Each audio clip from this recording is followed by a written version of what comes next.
When do we talk about the fucking shows and movies? Thanks for the F shot. I don't know, but his arm got chewed off. Show me what you got. We'll drink it if you say.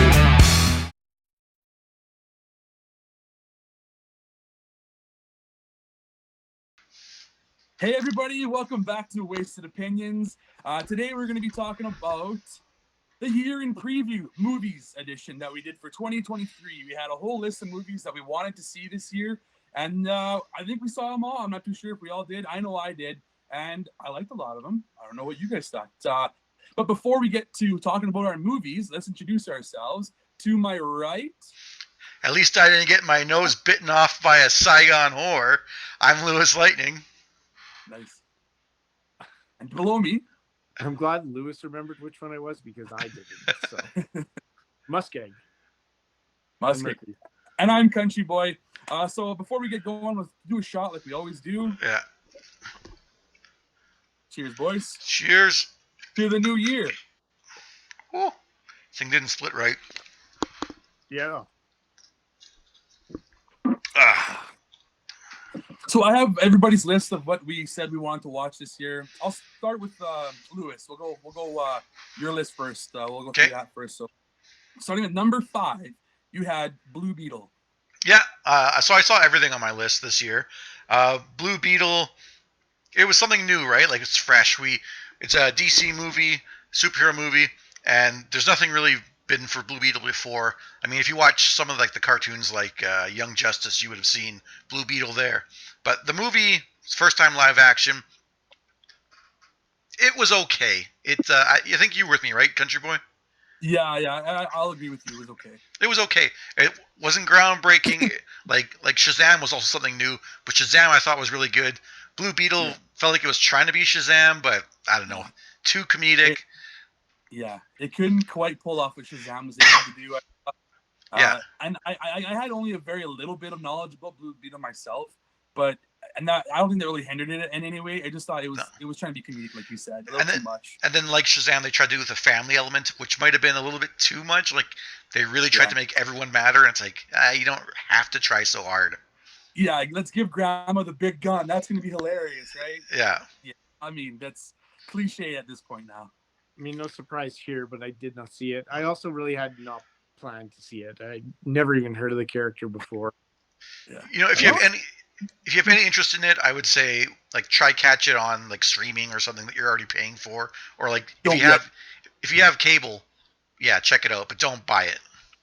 Yeah. So that was number 5. Number 4, Lewis, you had the Super Mario Brothers movie. Oh yeah. That was fantastic, I would say. I think we all had that on our list, or no, maybe you didn't. It wasn't on. It was like just edged up. So I'm not going to say a whole lot because I'll save some stuff for MussKeg to talk about on it. But I think it's probably the best version you can make of a Mario Brothers movie. It was pretty imaginative. They had like tons of characters. It was a decent story. I mean, maybe the stuff with the carts didn't need to be in there, but it was okay. It was fun, really good. Yeah. Go ahead. No. I'm sure if you had young kids, it's great to take them as well. They would love it. What I was going to say, it was the perfect very first movie to take my son to. He wasn't quite 3 yet, and he's obsessed with Mario now. He just loves Mario everything.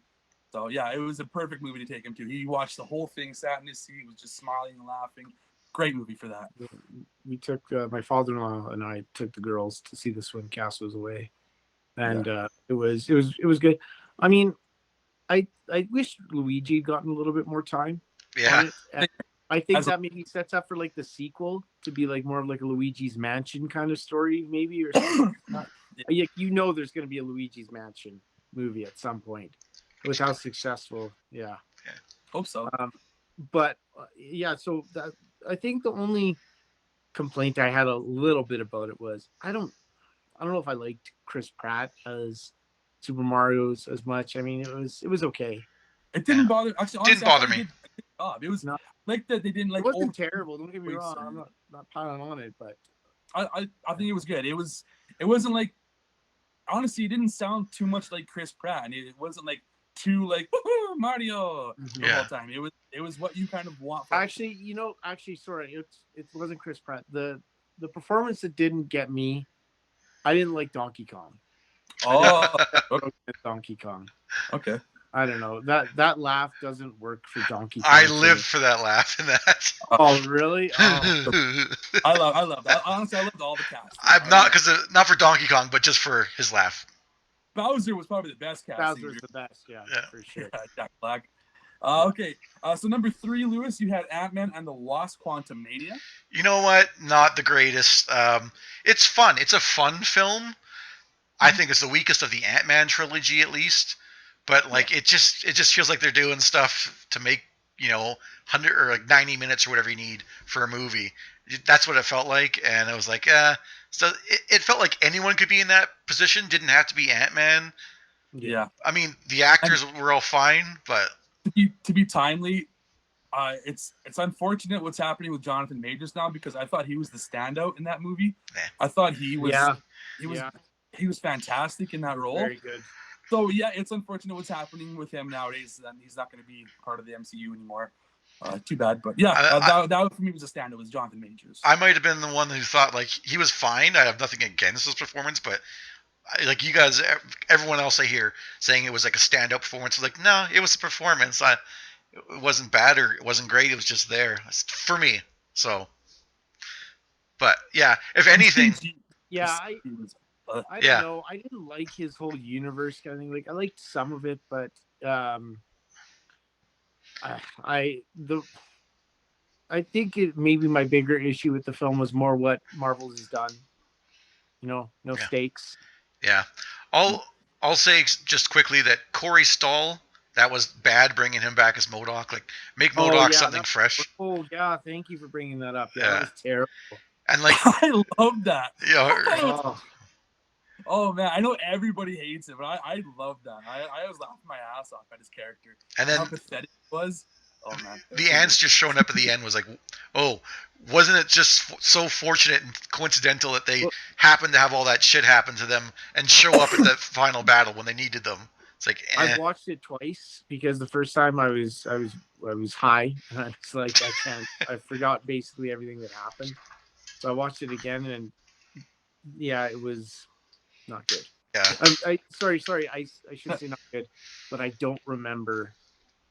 I watched it. I just don't remember the story. A lot of it's forgettable. Yeah.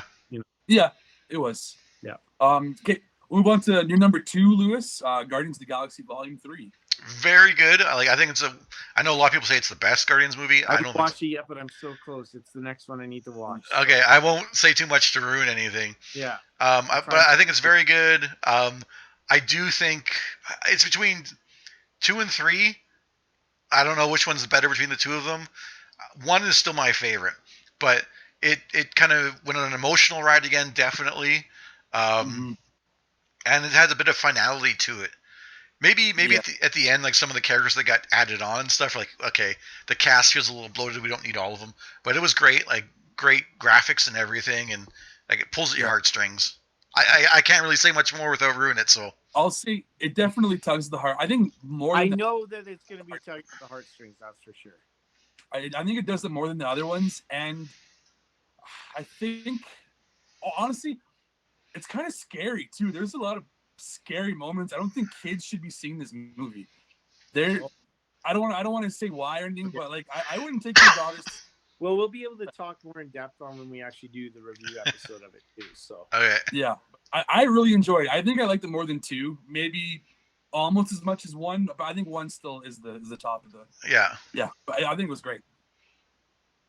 And then another one I know Craig was really looking forward to, Shazam: Fury of the Gods. Fury of the Gods. The one.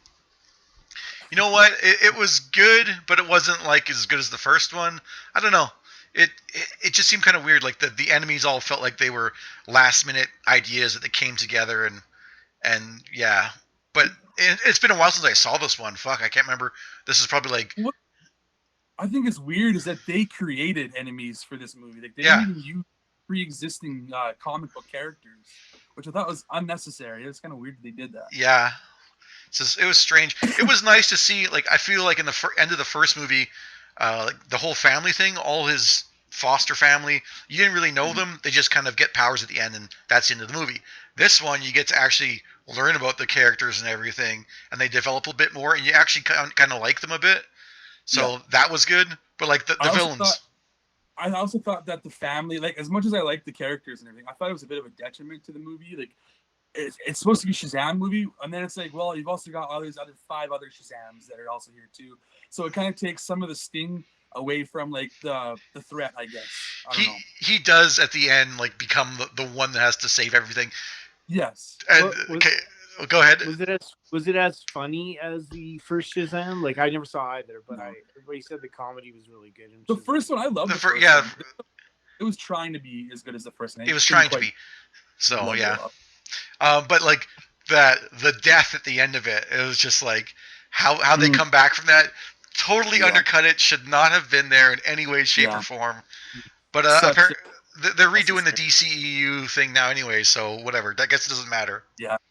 Yeah, all those things they have in those movies don't mean anything, pretty much. But I would recommend it. Yeah, I'd still recommend it for sure. Yeah. So that's it for Lewis's. Is there anything else you want to say about any other movies, or should we do that after we do? Yeah, I'll throw in anything else I saw that I want to add on, but that's good for now. Okay. We'll go to you, MussKeg. I believe you're down there. Mm-hmm. So number 5, you had Teenage Mutant Ninja Turtles: Mutant Mayhem. Yeah, I heard it was really good. Oh, you haven't seen it? No, I haven't seen it. No, they picked to go see like Wish. I'll talk about it. I'll talk about it when it's my turn then, because no spoilers. I still do want to, because I think the girls will love it, but it's just gonna have to be an at-home one kind of thing on a pizza party Friday night or something. Yeah, pizza party, perfect. Yeah. Okay, so I guess you can't see much about that. Yeah, I looked at my list and I think I've seen maybe 1 or 2 of them. Well, I know you've seen this one because we talked about it a little bit. So number 4, you had the Mario movie. Yes. So and the graphics are incredible. That's one thing I'll say. They did a bang up job on that one. But other than we already kind of talked about it, so we can move on. Yeah. Okay. And then you saw this one too, Dungeons and Dragons: Honor Among Thieves. Yes. Yeah. I can talk about this one. It was one of my favorite movies of the year. Actually, I watched it in the theaters with friends, which was great, and then once actually on a plane, on a flight back from work. So I thought it was surprisingly good. The comedy was very on the nose, which is fine. It worked because they wanted it to feel a little campy. But I did love seeing them, like how they visualized the spells and how it had like a quest at the heart of it, essentially. So I keep hearing different things on if there's going to be a sequel or not to it. Same here. Like I heard it didn't do very good in the box office, but they're still like planning to make more movies. Yeah. Kinda but odd. it had some good fun. Like I'd really like to actually. I know he's not the nicest guy, but Hugh Grant's character, his comedy was great for that. His character totally fit Hugh Grant. Absolutely. Yeah. I agree. It was a really fun movie. It was a movie that you don't have to be like a big D&D fan to still enjoy this movie. Like our friend Danielle, she doesn't know anything about D&D, and she loved this movie. She said so. I almost watched it. I'm on either the way to Greece or back. It was on the plane, and I was like, "Oh, I should watch this." But I already watched like 2 or 3 movies like right before that. I was like, "I'm kind of movied out. Maybe I'll watch it later." And I never got around to it. But yeah, it did look good. And I remember I think last year when you put it on your list, I was thinking, "Oh, it's too bad," because I really wanted them to do a more serious D&D movie, like Lord of the Rings sort of thing. So I was like, I don't know if it's going to be that good. So I was happily surprised that the comedy in it is really well done. And it had a story, action, and good story. Yeah, it was still overall really good movie. Yeah, I think the only thing you could say a little like the story was a little like I said, it was pretty predictable. So. For sure. And then your number 2 movie was John Wick Chapter 4. So I really, really want to see this movie. I know it was on your list, and I know you loved it. And it was one of those ones I missed the theater run, but it's on Crave now. So it's actually, once we get past the Christmas season, because it's all Christmas movies right now, John Wick 4 is going to be the first movie I watch. Oh, man. I might even try and get it in on Christmas season. Strap yourself in. Yeah. No, not strap on. He was strapped. Get strapped. Wild Drive. Either Get way. strapped. And then your final number one is Indiana Jones and the Dial of Destiny. Yeah. And so here's the thing. This movie, I was gonna go see in theaters, but I started hearing like not great things. Oh, it got horrible reviews. A lot of places. Yeah. And so I kind of pushed back a little bit. I was like, you know what? Maybe I don't want to go to a theater and have the anticipation of like a movie theater experience and be let down. Maybe I'll just watch this at home with low expectations and it'll be better than I thought. So it will get watched. It's Indiana Jones. It has to. Yeah. Didn't they? I'll say right now, it's on my list. Obviously, I'll talk about. But it's just, I think a lot of the negative reviews were overly negative. Like they were unwarranted. I'll say they were a little too negative. Was it just me or like those reviews? They seem to come out like 3 months before the movie did. Sometimes, yeah. Well, they do test screenings too, though, right? So, yeah. And then myself here, number 5, I had Mission Impossible: Dead Reckoning Part 1, which I thought was freaking fantastic. I'm really into the Mission Impossible movie now, ever since they came back with the third movie, because the second movie I thought was about the third movie, and then 4, and they've gotten like so good. Fallout was since the first two, it's almost like they finally found the perfect formula in between the first and the second, right? Yeah. Where you have the crazy action sequences in the second, but with the espionage of the first. Yeah. So and they give you characters that you care about, and it's just, I'm really into this freaking series. This I always love the technology. Like that's one of the cool parts. This movie was so fun, and there are high stakes, and the only negative thing about it is I hate when movies do this. They leave on a cliffhanger. Part 2. You got it, obviously part 2 is coming. So, but so many movies do it now because they're like, well, we got you in the seats, so you're gonna come back for the other one, right? So, the argument is like for some things that lets you tell a story properly too, though. Yeah. So I mean, it was a great movie. I loved it. And then my number 4 was Teenage Mutant Ninja Turtles: Mutant Mayhem, which I freaking loved. There's definitely things I would change about it, but you know what? I took my son to see this one, and again, another movie he loves. He loves Ninja Turtles now, so I'm loving that. Anyway, I get my kid into Ninja Turtles, I'm on board. This movie was just fun. It's what it doesn't take itself too serious at all. Like, don't go in there going like thinking like a really in-depth story at all. Just be like, okay, this is just, they're just throwing everything at the wall and seeing what sticks and just having fun, and just it's just balls to the wall, just insanity. Does he have and the animation style is kind of cool. It's really fun to watch. Does your son have a favorite turtle? How did I just notice that you guys have Wasted Opinion shirts? What? What? Where did that come from? Yeah. What?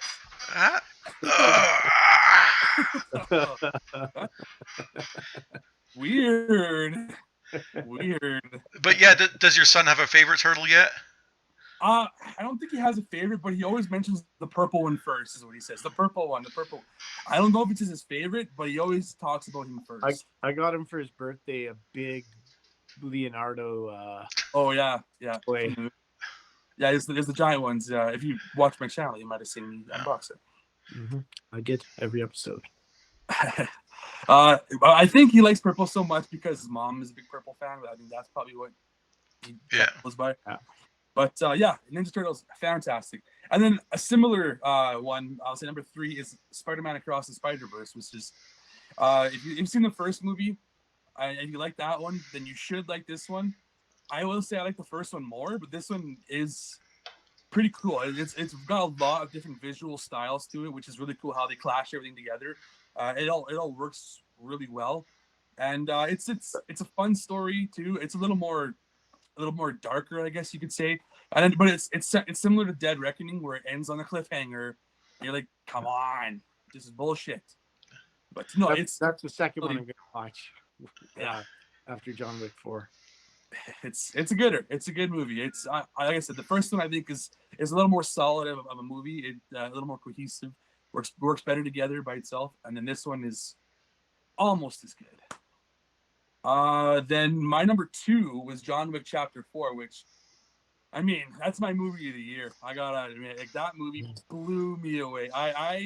you know I like my John Wick movies, and so obviously I'm gonna gush over it no matter what. But John Wick 4 is the best John Wick movie, which is insane because I already loved the other movies, and I didn't think they could top like 1 and 2, and then 3, and then 4 is just, it's like constant, like him just fighting so much all the time. Different types of fighting, like gunfights. He's got like nunchucks at one point. He's got swords. He's got all different types of fight. It's just insane how much fighting goes on in this movie, and it is balls to the wall, like the best action movie I've seen in a long, long time. So, yeah, I'm excited. I really am. I do think it's got the potential to be my favorite. So I thought they called it Chapter 4 because they were creatively bankrupt, but yeah, not quite. And then my final one is Indiana Jones: The Dial of Destiny, which I did see, and like I said, it had bad reviews, and I'm not surprised because it's not a great movie, but it is better than the fucking Crystal Skull one. It's better than that, so don't even think about that. Yeah. But the one thing I'll say, it doesn't have any like big standout moment where you're like, oh, this is totally an Indiana Jones movie. That's what makes this movie stand out. I feel like Indiana Jones 1, 2, and 3 have those standout moments. You're like, oh yeah, I remember when he did this or when this happened. This movie's like, they go from A to B to C to D to E, and it just kind of flows. It doesn't really have like these big moments where you're like, oh, whoa, except for maybe the very ending, which I don't want to say here. But yeah, it is still a good movie. I won't say that it's bad. It's a good movie, not great, which is unfortunate. So I guess that's it for our list that we had. You guys have any honorable mentions that you watched this year that you wanted to mention? Yeah, why don't we just kind of say a couple one at a time here? So, I'm just pulling up a list of movies that came out. Lewis, what do you got? I didn't. Sorry, go ahead. Sorry. Barbie is a movie that I for sure would have had on my list.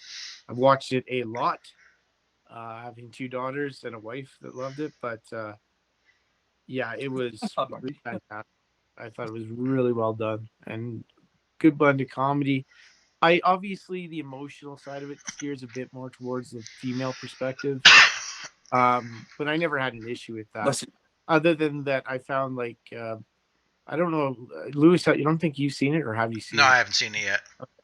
Well, there's like a very spiritual part that happens that I got a little long for me. So yeah, I'll say for me, like I was really enjoying the Barbie movie. I really was, and I liked the message that it was sending about like equality and female empowerment and all that stuff. And then it kind of continued, and then like they brought in the Ruth Handler character. Rhea Perlman played her. I was like, okay, well, you're kind of adding more. You don't really need to keep going on this. I get it.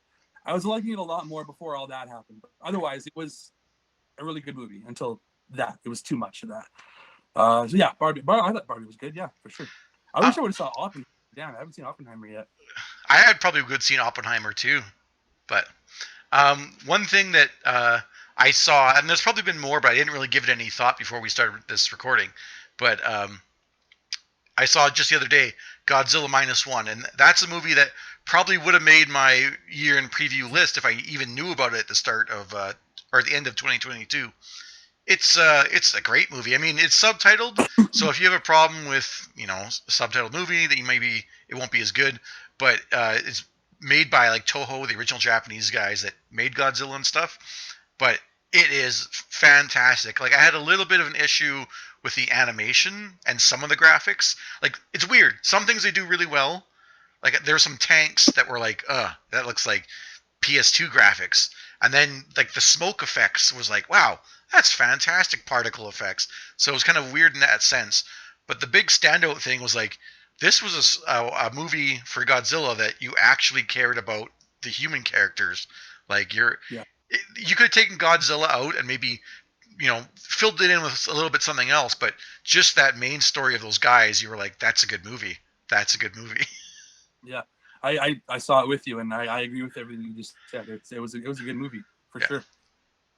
I liked the human characters, which is rare for a Godzilla movie. I'm trying to think of anything else that stood out this year. I know that I saw like the Disney's Wish, which was it wasn't that great. I saw the Little Mermaid remake, the live action one, which again was watch the cartoon. It's better. But yeah, I I don't know thought if it was any still good though. I thought it was still good I thought it was good. as far as the live actions go. Yeah, it was okay. I would have been okay without it. But yeah, I don't know if you guys have any other more to talk about, or if that's it. If you guys, I can't think of anything else I've seen, but okay. Yeah. I probably do have more, and I'll probably regret not saying. Yeah, I'm running through like the list. The issue is it's such a long list of movies that came out that I didn't. Yeah. Like, oh, didn't see that. But some of them I don't even recognize. Yeah. Yeah. I guarantee I probably got some too that I'm gonna regret not mentioning. But yeah. Oh, well. So that's gonna do for this episode. Then we are Wasted Opinions. Before we go to my left, I think it is. Yeah. Where can we find you? I'm the LewisLightning on Twitch. You can also find me now on YouTube. I dusted off my channel, and it's the LewisLightning on YouTube. You can find gameplay videos there, and eventually I'll start doing some other stuff. But you can check that out.